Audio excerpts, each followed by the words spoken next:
What is good, everybody? It is your boy Ben Kickz back again, and today I got my boy Jeff Staple with me. You already know, shout out to Jeff, huge legend. If you know, you know. If you don't, please get educated. And honestly, let's get right into it. Thanks for having me on, man. I'm excited.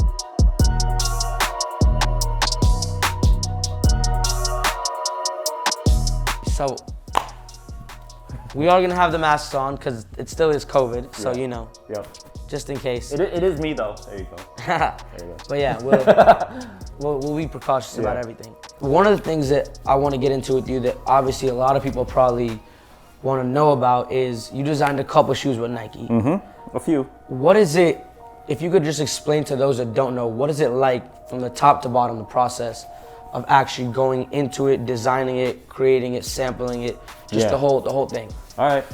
I mean, first of all, you know, if you're lucky enough to get the opportunity to design a shoe with Nike, first of all, going to Beaverton, Oregon, and going to the Nike campus. Have you ever been? No, I haven't. I actually really want to go. That's crazy. I mean, to me, growing up, Beaverton, Oregon, and the Nike campus was like the Wizard of Oz. It was like Disneyland. Right. And the closest you could get to it was going to like a Nike Town. Like Nike Town is kind of like a condensed version of the campus. But like finally going there, it's like just the most amazing thing because then you get to see the lab and the field and the Michael Jordan statues and all that. So that's amazing. And then just meeting all the people who are sort of behind the technology and innovation behind the shoes is dope. It's surreal, to be honest, because you're sitting there and like most sneakerheads grew up worshiping these kicks that we all love. And then now you got the guy who like designed it, like the OG originator, sitting right there, and he's like, "What do you like? We want to learn from you." And I'm just like, "What are you talking about, bro?" Like, yeah, I want to learn from you. Yeah, it's like it's crazy, but like it's this really great collaboration. And I gotta say, one of the dopest things about working with Nike, because we collaborate with a lot of different brands and companies, right? And one of the things that always happens that's very common is you do a collaboration, you do a project, and then the person that is hiring you to do something is like, they pull like that old like, "Do you really like that color? Maybe we should make it smaller. We should make this bigger. Why don't we change the rollout?" Like, no, bro, I want this color. Why do you question me on the color?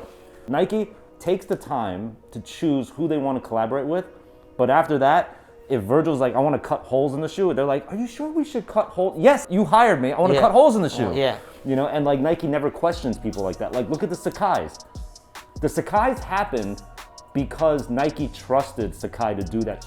If Sakai was working with any other brand, they would have been like, "Nah, you can't. You can't double stack this shit and have it come out like that." They would have, modified it. So that's the dope thing about working with Nike is, when we did the first OG Pigeon Dunk, the brief was, "We want you to design a shoe that's dedicated to New York City. That's it." And they were like, "Yo, we thought you were gonna come back with like the Statue of Liberty or like the subway or something." They're like, they're from Portland, Oregon. They're like, why a pigeon? And I'm like, "Yo, trust me, pigeons, once New Yorkers see this, like they're gonna get it." I wanted to make something that a New Yorker would get, not somebody who lived in New Jersey or Connecticut would get, And they were like, "We don't get it, but we trust you." Yeah. And then it released, and everybody knows what happened after the release. And they're like, "Jeff, you were right." Like, 100%. People went crazy, Is the pigeon, like that's obviously your main logo branding. Where did that come from? I guess you're obviously from New York, but like how did you spark up with, let me use a pigeon? So first of all, I always loved animal logos, right? When I growing up, Polo, Ralph Lauren, Lacoste alligator, later on, shout out Mark Echo and the rhino, right? So I always loved animals and I wanted an animal for my brand. And Polo was really interesting because if you know this backstory around Ralph and Polo, Ralph is actually like a Brooklyn kid. He's like a poor Brooklyn kid. And he always aspired to this lifestyle of a country club, right? But he didn't live it. Right. He obviously finally got to go there, but he's always seeing from the outside. And when I was growing up, in the 80s and 90s, kids who would become successful didn't want to go to a country club anymore. They didn't want to play polo. Right. They wanted to like teach their kids how to skateboard and rap, And so to me, I wanted to find an animal that embodied the new level of success versus the old way. And no disrespect to Ralph, but it just wasn't about polo horses and country clubs. It was about like, yo, I have a business. I have this incredible like family that's like doing whatever they want to do. My son produces music. My daughter's a pro skateboarder. Like that's the new luxury, And so for me, the pigeon really represented that hustle, that just like non-stop grind that New Yorkers go through. You know, pigeons, if you spend any time in New York, you'll see that winter, spring, pigeons are everywhere. They don't give a fuck about humans. They walk around you, they on your head, they fly over you. They walk down the stairs in the subway. They take the subway with people. True story. Yeah, true. Like you see viral, man. Like it's really funny. And so I just took borrowed that symbol, made it our mascot. And actually it was in 2003 that we started to design the pigeon.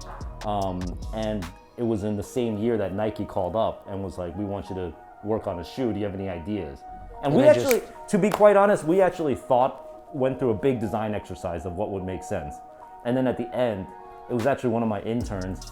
He was like, yo, why don't we just make the shoe into a pigeon?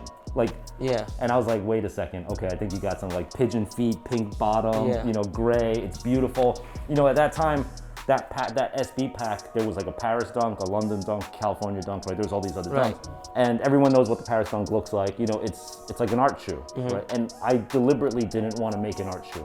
Right. I wanted to make something that you could wear every day. It was a basic. Plain. But it's plain, like if you're walking through the airport, no one will look at it. But if you know, you know. If you know, you know. If you walk through the airport with a Paris Dunk, everyone's like, oh my God, those are crazy shoes. Even those that don't know are still like, what is that? But I wanted some like, you know, just low pro gray sneakers, but like people who know walk up and like die that you're wearing them. So we started the shoe in 2003. You asked about the process. You know, we started the design process in 03. The shoes were launched in 05, so it took 2 years for the pigeons. A long time. Yeah. I mean, it was definitely worth it. It's definitely still to this day one of the most iconic sneakers to ever release. Yep. But just to give you some context, so the second one we did was these black pigeons, and then the third one was the panda pigeon, and the time between the black pigeon and the panda pigeon was 11 months. So you mean you're saying by the start to finish was 11 months? Like when these came out, that's when we started to work on this. 11 months later, they dropped them. So. Wow. They got a lot better. You sent me this. Yeah. I'm pretty sure a lot of people don't have this. Don't even know, man. Yeah. But this when I saw this, can I break down some of the design elements? Please. Okay, so here, let me hold this up. So the idea here, first of all, I gotta give you some backstory. These were the black pigeons. This is the second one that came out. Right. After they dropped, about a month later, I started showing on my IG early samples, like up samples that were rejected, right? And kids were going crazy on the rejections. As far as these, you're saying? No, these. Rejected samples of this. Oh, I see. Okay, that were up. One of them looked sort of like this. Right. Okay, and people were like, yo, that looks like a panda. It looks like a panda pigeon, right?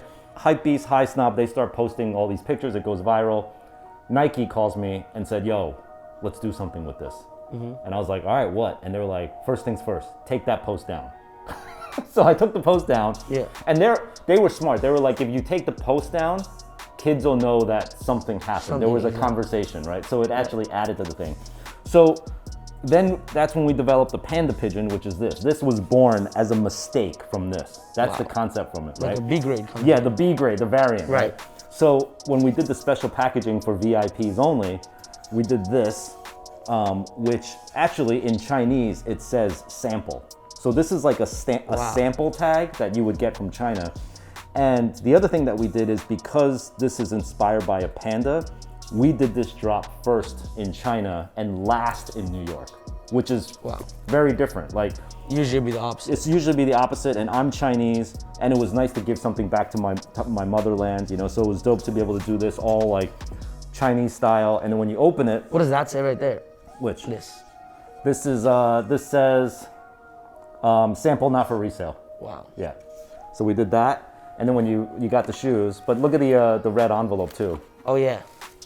So the red envelope, if heads know, during Chinese New Year, they give money in a red envelope that looks like this. I have no idea. But I guarantee you, not one has a pigeon and a Nike SB, official SB logo on it. It's amazing. Wow, this is crazy. Yeah. Inside there was some stuff too, I think. I think we threw some stickers and stuff in there, right? Yeah. Yeah. A bunch of stickers. Yeah. Bunch of pigeon stickers. Yep. That's dope. And then the other big thing about this is the sample tag, which if you're a real sneakerhead. That was hard. I was gonna tell you. You know, not only was it hard, you know how hard this was to get past legal? Of course. So this is like a sample tag that they put in sample shoes. I wanted to with this and change it from sample to staple by crossing out the M and adding in my own T. That's so hard. Yeah. Yeah. So they were like, yo, The other thing is, if you notice on the inside of most shoes that say sample, it says sample not for resale, which means like you can't sell the shoe. Right. I also changed that to say not for resell, which is a nice nod to the whole don't resell your shoes, wear your shoes culture. So Nike loved that, and this is what I'm saying is the best part about Nike. Like, no other company would have approved this.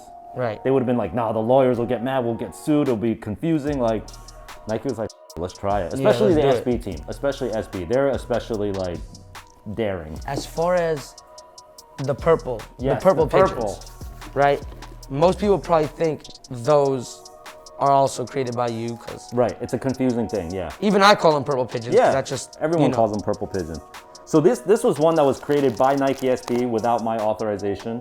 Not that they needed it, but I'm sure when they created this, somebody at Nike said like, yo, these kind of look like pigeons, and they were like, yeah, let's just do it. I don't know, maybe someone wants to speak up, but it doesn't matter to me because the streets claimed it. When it came out, the streets were like, those are purple pigeons, and I think it is. That's what I love. Yo, that's what I love, man. That's what I love about street culture is that like, if any company puts out a shoe that has any grade of purple or gray and pink, They'll call the comments are like, yo, did Jeff Staple get a check for this? You know, they call it for me. They'll police it. Yeah. Speaking of check, actually, another question a lot of people ask me about in general. When you create a shoe at Nike, for example, these or those, anything, do you get royalties from it? Do they pay you? Like, how does it work? So, okay, great question. And I think I can answer this. Yeah. There's one of three ways you could generally get paid from any brand, not just Nike, but like any brand that you collaborate with. One is a design fee, straight up, this is how much I want, it's a check, flat rate, you know, and you can negotiate that. Second is royalties. So for every pair they sell, you get whatever, $1, $5, $10, whatever it is. Third way is in exchange for I hope free you got more product. than $1, by the way. But Yeah, a little bit, yeah. Third way is in free product. So they might say, we can't give you a check up front, we can't give you a royalty, but we'll give you 2,000 pairs of free shoes. And then when you sell that, that's money in your pocket. Right. So it's not always one or the other. It could be like an equalizer. Like it could be very little design, a little bit of that, a little bit of that, yeah. So it's all in that negotiation. Yep. Wow, that's dope. Yeah. Listen, if I was you, I would have just took all the shoes, as many shoes as I can. Who knew though? Who knew? Literally, right? I remember at one time pigeons were like 2,500, 3,000. I'm sure they were even lower before then. Yeah, 300 on the, yeah. The question I think a lot of people have been waiting for. Obviously, you did your collabs with Nike, and like we said, you made one of the most dopest exclusive hype shoes on the market to this day. Years later, a decade later. Obviously, we've all been seeing Warren he did a Stussy Dunk. He did, what was it, Heineken Dunk, and then he did the hottest one of all, the Pigeon. Yeah. How was it? I don't know if you want to get into it too much, but whatever you can say, like, how was it, like, as far as the process of, like, how did he reach out? Whatever you can say, whatever you're comfortable saying on camera. I mean, obviously, a lot of people want to know about it, and everyone wants to know what exactly is going on. Yep. I'm sure you can't say everything, but whatever you can say, if you want to get into it. I mean, I'll say I'm always a fan of DIY bootleg culture. Right. You know, I just love it. That's how Staple started. And to me, that's where true creativity happens, you know. I once heard Kanye West say, I hope every kid out there bootlegs my shoes, because that's when the next great shit will happen. So I've been a fan of Warren and what he was doing. I can't speak much more beyond that because it is, as everyone knows, it's a legal matter now that I can't speak on. It's an open legal matter right now. And you know, I could see the perspective on both sides, but I will say that, you know, brands have always pushed the culture forward, and it's always been uncomfortable for certain parties, you know? Right, of course. When Bathing Ape first put out the Bapesta, pulled the swoosh off an Air Force One and put like something that looked like a swoosh and a star. There was the OG heads that was like, yo, that's whack, that's basically a bootleg. Japanese heads were like, no, that's dope, that's Nego, you know? Dope, And of course now Bape is like a probably almost $1 billion company, and it can't be stopped at this point, you know? And to me, it's like the difference between, here's my thing, like I always want to just question, why does Nego get away with it But like when Skechers does a bootleg, it's horrible. Right. And it is horrible. I agree. Yeah. But I'm interested in the question of why, like, a dude in China who's a bootlegger is bootlegging. Skechers is whack, but Nigo is dope. This is Like what? What? I 100% get what you're saying. Yeah. And that's where I'm confused why they'd be upset at anything you guys did. But it's more of like to get into the Nigo thing. What I just personally think, obviously now, Air Force is obviously like a staple. Yeah. No pun intended. That's Yeah. Obviously it's an everyday shoe. People buy them. I go through a couple pairs a month because they're clean. They go with anything, whatever. So I think Nike, when they saw someone like Nigo take that Air Force and just reconstruct literally the swoosh, Yeah. I feel like they figured, it's bringing more attention and more hype to our sneaker. So I guess they in a way they let it slide. Yeah. Even though they probably act like they don't want it to slide, it really it's kind of like the fake industry, right? Yeah. If I buy this shoe right here, Yeah. and there's 500 pairs, but 10 million people want to get them. Yeah. It's bound to have fakes, but you know that when you make that shoe, there's Exactly. going to be fakes of that shoe. Exactly. Now let's go to like Sabotage and Shoe Surgeon, who is not even changing the swoosh. Right. They're straight up bootleg. Like they are taking Yeah. the swoosh, and I love these guys. I've collaborated with them too because I also want to question why is the guy who made the OG Pigeon Dunk with Sabotage, who is a DIY guy, you know? So to me, what's really interesting is that when Nike sues or gets mad, what they're saying is you're bootlegging. You're making people think that they're buying the fake thing. Like when you go to Canal Street and buy a fake Rolex, you want to floss to your friends that this is real. You want to trick them. No one's buying a Shoe Surgeon or a Warren Lotas shoe to trick their friends into thinking. Yeah, it's a thinking. It's a different thing. They know that. You don't go to warrenlotas.com, add $300 item to your cart and be like, oh, he tricked me, man. I thought it was a pigeon. I thought these were the pigeons. I thought these were the Stussies. No. Come on. He's honestly, I like what he did with everything. And at the end of the day, what he's doing really, it's great for resellers. It's great for me because when I'm sitting on 20, 30 pairs of Stussies and he releases a Stussie for 300 or whatever. Do you find that the Stussies start selling like crazy and they go up? I find that maybe they don't start selling like crazy, but they definitely go up because what he did is dope. It brings attention. A lot more people can buy it for 300. Now, kind of like the Travis effect. When Travis puts on a Stussy, it brings the attention back to the Stussy. Yeah. Then it simmers down a little. Then somebody like him comes in, drops that. So now it's back up. Right. You follow what I'm saying? Yeah. Let me drop some crazy knowledge on you that loops this all back together. Please. So do you know how Phil Knight started Nike? Do you know why he started Nike? Phil Knight, everyone knows Phil Knight, the founder of Nike. Of course. He was a distributor for Asics Tiger sneakers. He was a distributor for the Japanese brand Asics. And he started selling Asics out the back of his trunk to all the runners on the West Coast. Right. He got so much demand that Asics couldn't supply the demand. And he was like, yo, I need more of your shoes. I need more of your shoes. And they're like, we can't get you anymore. You're selling too well. And he's like, it. I'm going to take a waffle maker and I'm going to make my version of what you did. Right. And he made it. And the first one was like the Bruin, the waffle runner, right? That was the first shoes. Those were bootlegs of Asics. Right. He made the bootleg because the original maker couldn't supply the demand. Does that sound familiar? Does that sound at all familiar to what's happening right now? So Nike Inc., the founder of Nike Inc., is the OG shoe dog bootlegger. The whole company is built on a bootleg. I'll tell you this fact, and no one can argue me on this. If Asics said, yo, Phil, we got you. 25,000 pairs are coming on a boat right now, you're gonna get them tomorrow, there would be no Nike today. That's too crazy. I feel like not a lot, 99% of people don't know that. Yeah, that's facts. It's in this book, Shoe Dog. What do you think of now when you see your shoe that you first created going for $30,000? It's a blessing, man. I mean, honestly, I'm still the kid that is a Nike head that just loved collecting shoes. I go to Foot Locker in East Brunswick Mall, New Jersey, and just like save up and buy shoes. And the fact that they invited me to Beaverton, already dream come true. The fact that they said, let's do shoes together, another dream come true. Right. And the fact that they let me release a shoe, you have to understand, if they let me design a shoe and the shoe flopped and it was went straight to factory outlet, I'd still be the happiest. Literally. Yeah, who cares? Yeah. Like, I designed the shoe, what did you do? Yeah. I don't care that it flopped. But the fact that it's I got the sold- chance to get that. Yeah. fact. I heard from like a little grapevine that you guys have something going on. You have another little possible collab with somebody else. Yeah, I brought a little treat to show you a little sneak preview. Can we see it? Yeah, man. You know, this came about because we are obviously in 2020. It is an election year. It's a very crazy time in the country.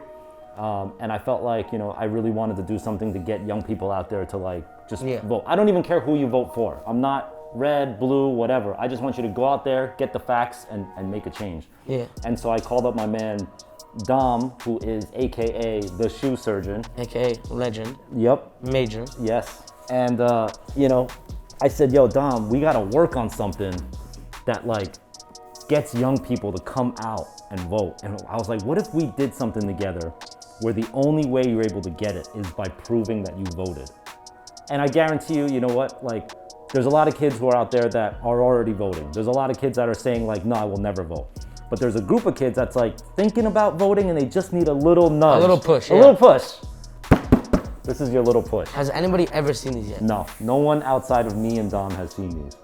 So we're gonna be the first ones probably to preview it or show. Yeah, yep.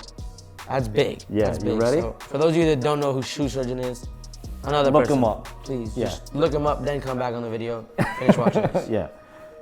So here are the Just Votes. Okay, so you got this beautiful bag here. It's hard, just votes. The Just Votes. Whew. So we got Oh my God. an SB. Here, I'll let you hold one. I got the other one. We got an SB Pigeon Dunk with a pigeon rocking the USA top hat. Vote on the tongue. We have this concept where we did a ballot box and the swoosh becomes the check to check your vote off. Vote label here. On the back, you got surgeon in blue. On that side, you got surgeon in red. Custom footbeds with the I voted artwork. Reconstructed on the ice outsole. Hang tag. I mean, kind of enough said, right? I mean, yeah, this is. Yeah, man. So this will be available. So we built a site called justvote.xyz. You go there, we give you all the information you need to learn how to vote, why you should vote, historical facts. Then you got to take a quiz to get into the store to show that you're listening. Once you pass the quiz, you get into the secret shop. There's no other way into the shop besides taking this quiz. Then you get to buy some merchandise. We did some t-shirts, hoodies, and hats. For every shirt and merch piece that you buy, it's a raffle ticket to be able to get one of these 20 shoes for free. We choose the winners, and then the winner that we choose has to prove that they voted. They voted. Yep. Photo of you at the voting booth, photo of your mail-in ballot, whatever. Right. And then you get the shoes for free. That's insane. See, I just love with the system. Yeah, Like, this is. I mean, you definitely did that with these. These are. I don't even. This is crazy. yeah. I'll go vote right now. That's what I want to hear. Wait, are you old enough to vote? Yeah. I'm gonna vote. This is. Yeah, man. This is crazy. Like, Thank you. Yeah, Dom and I worked really hard on these. And shout out wow, to Dom, and inside it says I voted with the check is the V. man. Yes. That's hard. That's so yeah, hard. little details like that, yep. Wow, 2020, just vote. Yeah, this is. Keep the hang tag.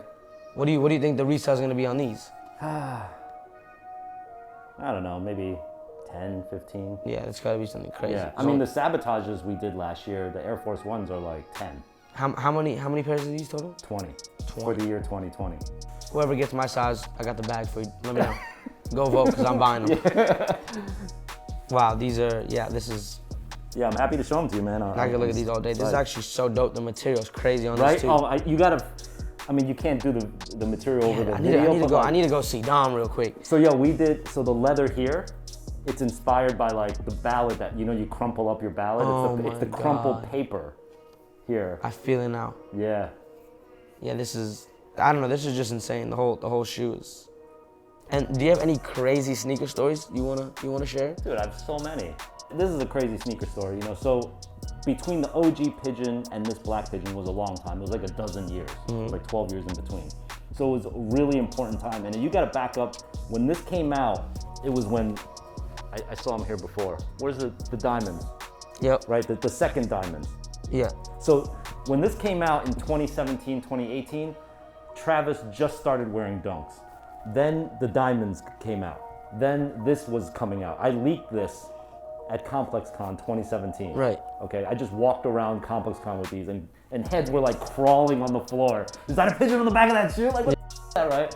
And so a lot of people credit the current rebirth of Dunks to this era of Travis, Right. Diamond, and the Black Pigeon. Yes. So when we dropped this, I said, you know what? I gotta do a solid to my man who many would argue is the godfather of all of streetwear, you know, and his name is Hiroshi Fujiwara. Of course, you guys might know him as Fragment Design, right, with the 2 lightning bolts. So what we have here is a 1 of 2 edition, where this one has the pigeon on the outside and the Fragment logo on the inside.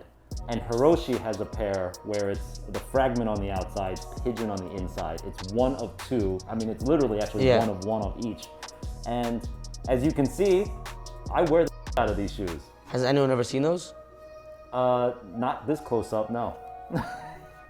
Wow. Another exclusive. But yeah, I mean, look at, see, I treat kicks like they're supposed to be treated. Like I they're just wear kicks. them, yeah. Literally. I just wear kicks, that's it.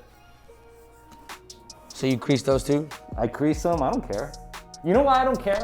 Because I'm a creator, right? Yeah. I feel like if I hoard my stuff, that'll be the last thing I ever do. Right. So like, I remember one time I was playing ball, like outdoor basketball in the OG Pigeon Dunks, and like paparazzi was like taking a picture and it was like on the internet the next day that I was shooting hoops in the OG Pigeons. Yeah. But I felt like if I cherished and coveted the OG Pigeons too much, I would never be able to design another shoe again because I'd be holding on to this one thing. To the same thing instead Yeah, of so like thinking I of- just rock them, trash them because I'm confident that something else will come, and it's like And it's it gonna does. be, yeah, and it And just it does. does. Yep. So don't hold on to the stuff too much, man. Just like do it, be proud of it, and keep moving on. Wow. So, I mean, we covered everything really. So I guess that's the end of this one for All right. Sneaker Talk. And I want to say appreciate my guy, man. Jeff Staple, for coming on the show. And yeah, go vote, go get your Go vote. pigeons, and then come sell them to me. I'm here. Peace. Peace, Ben everyone. Kickz signing off.